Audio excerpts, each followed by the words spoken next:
അച്ഛാ, ഇതിലെന്താ ഉള്ളത്? ഇതിലോ ഭാരതമുണ്ട് മോനെ.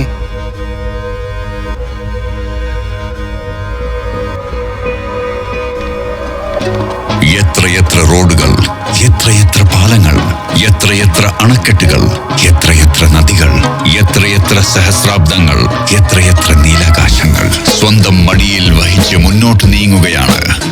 എത്രയെത്ര അപ്പകഷ്ണങ്ങൾ, എത്രയെത്ര വയലുകൾ, എത്രയെത്ര നിറഞ്ഞ വയറുകൾ.